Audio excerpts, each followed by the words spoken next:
Welcome, everybody. It is Monday afternoon. It's our coffee break, and Dr. Stone and I really need it today. We are back in the office. It's always important to be home. I didn't realize that's what Oregon looked like. I didn't realize it had that little knob coming up on the west coast of it. Yep, that's the route of the Columbia River. Yeah. All the way to Astoria on the Oregon side. Do you know what the original name was going to be for Washington State and why they didn't choose it? No. It was going to be Columbia. And they didn't choose it. Go ahead. They didn't choose it. They didn't choose it because they thought it would get confused with the District of Columbia if there was a state of Columbia. Because back at that time, that the District of Columbia was what Washington, D.C. was referred to, because at that point in time, there was Washington District of Columbia, there was Anacostia District of Columbia, there was Georgetown District of Columbia, there was Arlington District of Columbia, and Alexandria District of Columbia. But eventually in the 1820s, all those went back to just being, well, Alexandria and Arlington were given back to Virginia so that there wouldn't be slave trading in the nation's capital. And Georgetown and Anacostia kind of lost their names as Washington, D.C. spread and took over those areas, incorporated them into the city limits. So now we confuse Washington and Washington. That's right. Borders always have a tendency to want to change. You know, there's a push for Northern California and Southern Oregon to be the state of Jefferson. And the state of Jefferson was going before the Senate to be voted upon. It was supposed to be on December 8th, 1941, but with the Pearl Harbor occurring December 7th, it had gone through the House. It was sitting on the Senate floor. They were going to form another state, well, vote on forming another state that would include Northern California and Southern Oregon, from Roseburg South and from, I think, Sacramento North, around there. And Pearl Harbor, they cleared the docket, and it never came to a vote. They had already elected a governor. They already had a capital. What was the capital going to be? I forget. I don't remember. I want to say it was Reading, but I'm not sure. Is Reading the state of Jefferson? What? The state of Jefferson. Yeah. That's interesting. I didn't know that. I learned something. And they just voted in a series of counties in Eastern Oregon to become Greater Idaho. And they wanted to carve out everything east of the Cascades and join it with Idaho and become the Greater Idaho. There you go. Well, Northern Virginia keeps threatening to secede from the rest of the state of Virginia. And basically the complaint is that over time, from, starting in the 60s and the 70s and into the 80s, 70% of the taxes paid in Northern Virginia were spent downstate. And that number has, percentage-wise, has worsened. And Northern Virginia would like to secede from Southern Virginia, and Southern and Central Virginia very much don't want to let them go. It just goes to show you, Joe, we just can't get along. So What did we do this weekend anyway? Yeah, why are we tired? Well, we were at Harmony Hill Retreat Center in Union, Washington, doing 3 days of functional medicine, a journey to optimal wellness. So, and it was a well spent 3 days, but it was a busy 3 days, particularly as we commuted on Friday and Sunday in the rain. And we also threw in a trip to and from the airport to pick you up. And you, unfortunately, didn't get home until 1 o'clock in the morning last night, correct? Well, that's true. That's true. But on reflection, Joe, I had never been to Harmony Hill in Union, Washington, just perched on the edge of the Puget Sound with on Saturday great views of the No, Hood Canal. Hood Canal, sorry, on the edge of Hood Canal with great views of the Olympics. And it's really a special place. You can tell that over time, people with intention and desire to heal and help have created a sanctuary, which is quite a healing center, I think. Yep. Which is why my computer bag wanted to stay there and not come home with us.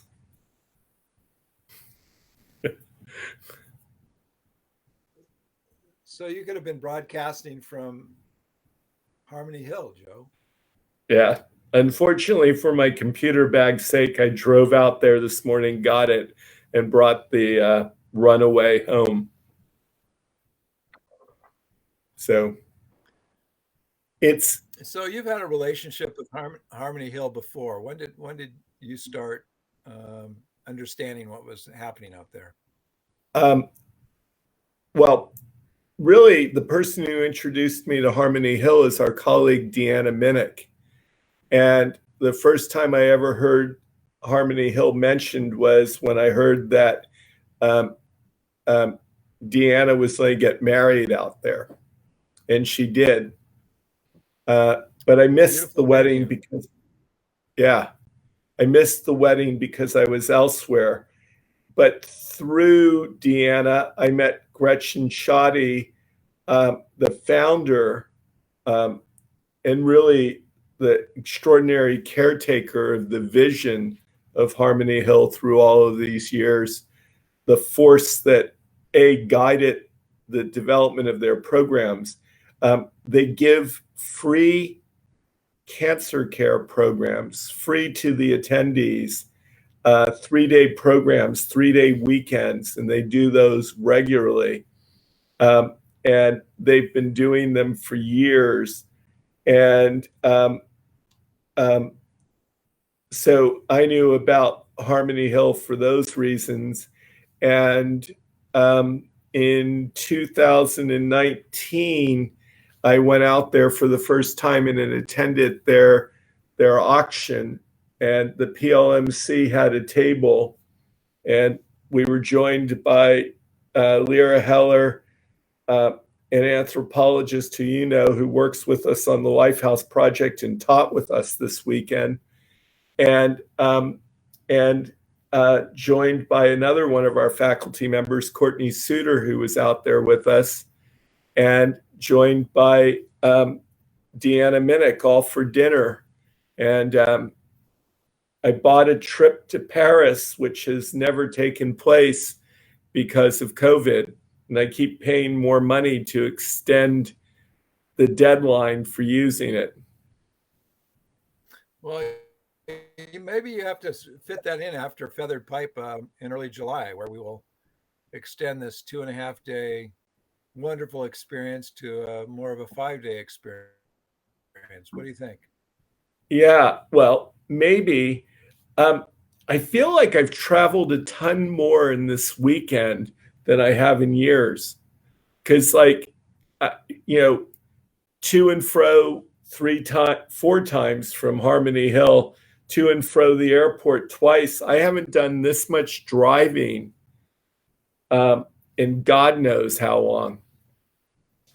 Well, COVID has certainly limited many of our movements. So suddenly, when you're asked to move a lot more, it seems like work. It does seem like work. So we had a really moving weekend, I think. I agree with you. I've been keeping it light, but we had a remarkable group of attendees. We had the great faculty, you and I, and Lyra Heller and Courtney Suter. And we were really well supported by the Harmony Hill staff. And we had 18 people who spent time in large kind of didactic experiential groups, and then in small groups with a lot, well, still experiential, less didactic, and a lot more sharing between group members. Yeah, so you were the really visionary and driver of this. Did it accomplish your goal and overview what you wanted to have happen, and then what were some of the surprises?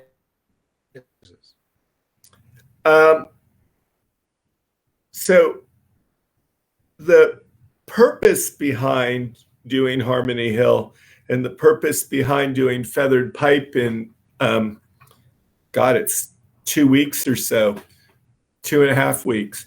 I guess it's 3 weeks from today, actually. The purpose behind doing it was I've always been impressed by the concept of kind of the mind, body, spirit wellness class that, you know, Herbert Benson has taught, that John Kabat-Zinn has taught, that Jim Gordon has taught. You know, they teach how to lead these classes for medical professionals. And I've run groups like this through the years for patients.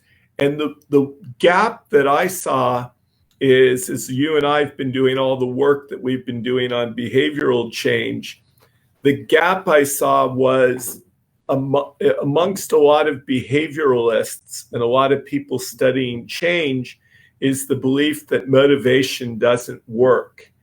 And for me, I think it depends upon whether the motivation's external or internal. And that's why you and I talk about the who of behavioral change, because it's not about how to do it or what to do as much as it is who I am, who the person is that's going to make the changes. And so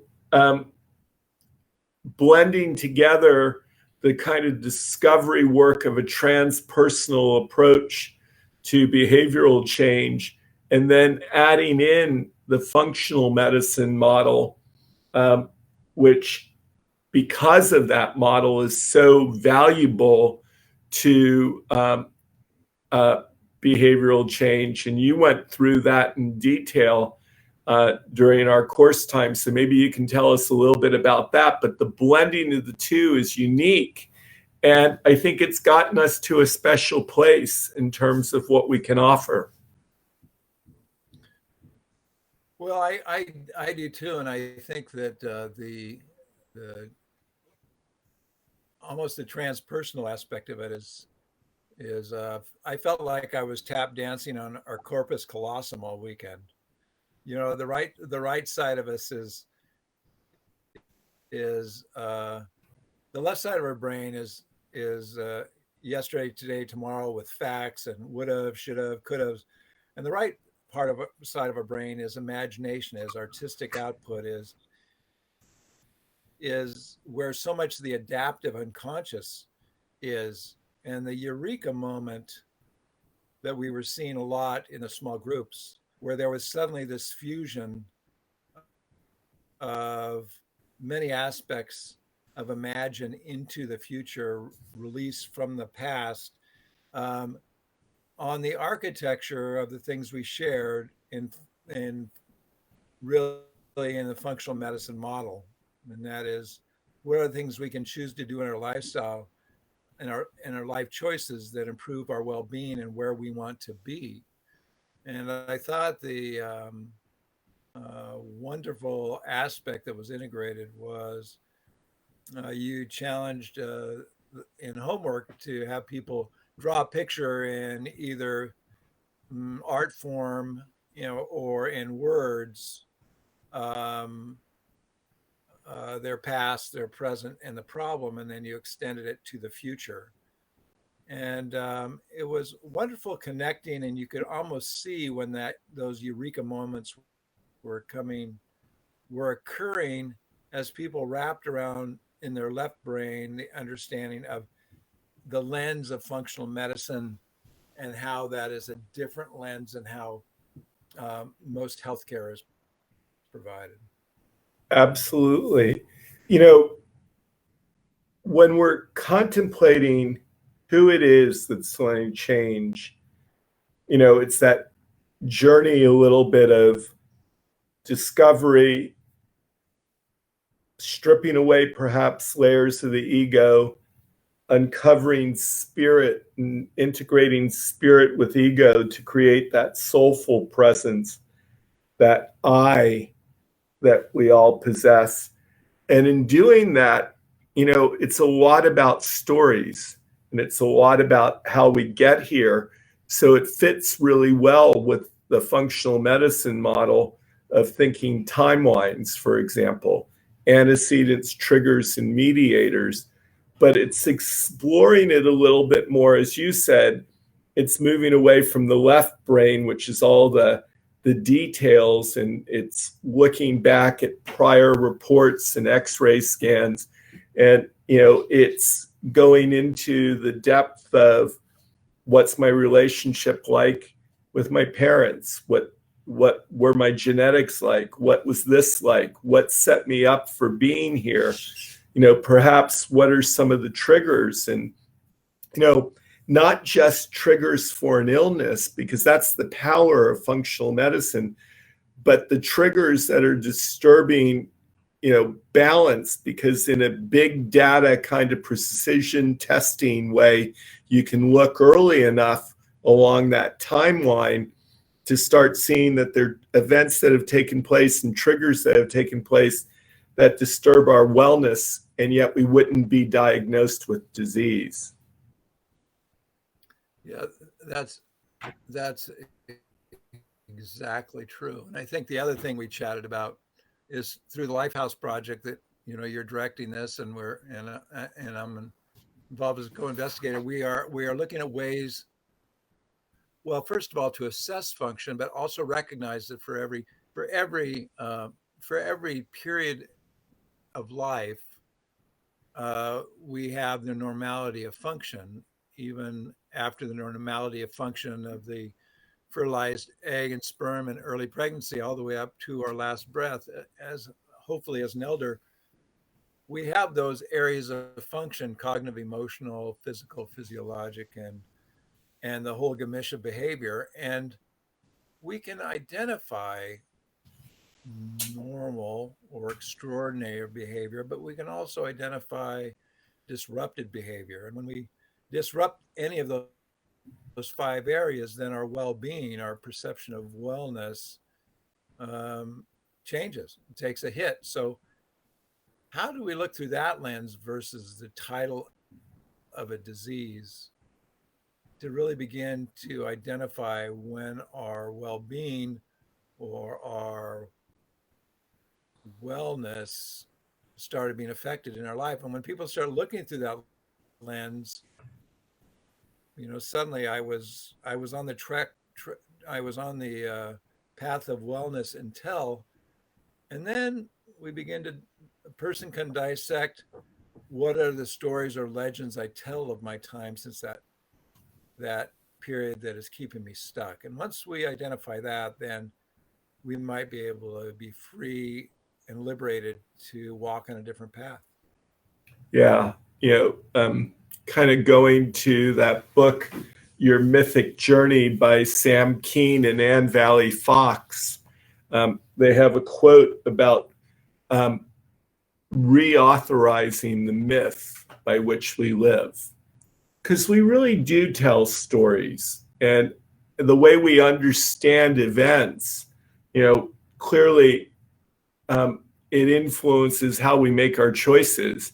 And you made the really valid point the other day that there's an integrated kind of hologram going from the level of the cellular, kind of the physiology, the metabolism that's taking place in the cell, the hologram right on, from cell to organ to organism to family to community, right on up through the structures of, the planet, in a sense, being an organism.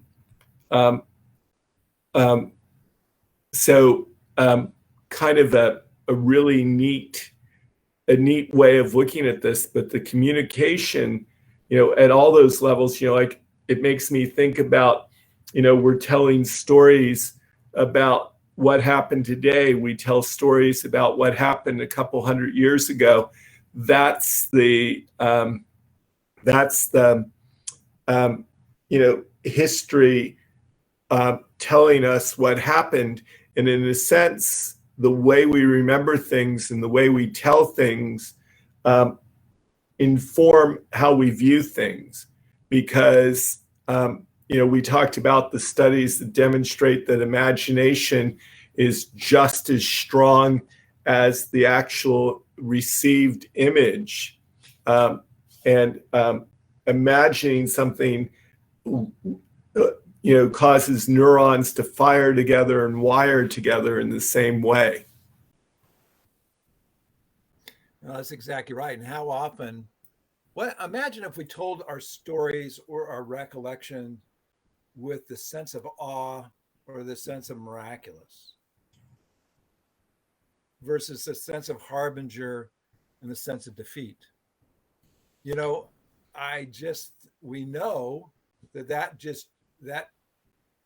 that changes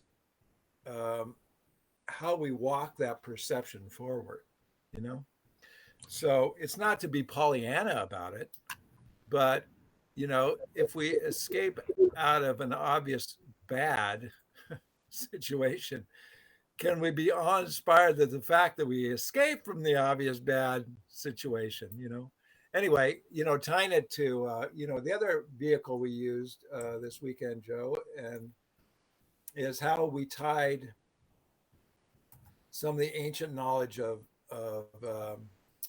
herb and smell and taste to the very food and the earth that produced the food, and how components of these different spices and herbs influence our health and actually promote our well-being. Absolutely. Because it is about that perception, and it's about the filter, and it's about making it mindful. Because, I don't know if I mentioned this to you, but I was coming along 302 on the way back from Union today, and there was a full-size pickup truck under a trash truck all the way up to the windshield. Fortunately, it looked like the driver was out and walking around and talking on his cell phone, and he didn't look super excited. And the two guys on the trash truck were directing traffic. It's a one-lane winding road along the car inlet. No, I guess it's the Case Inlet. Along the Case Inlet out on the Key Peninsula, but they were directing traffic. So fortunately, it didn't look like anybody was hurt. But that pickup truck certainly experienced some trauma. and there will be a story to tell. And maybe it will be a story with awe and inspiration that you could survive that and to be walking around talking about it, you know? Right. Well, and it's a So, little bit. so Go ahead. no, I was gonna direct a little bit more. How do you think,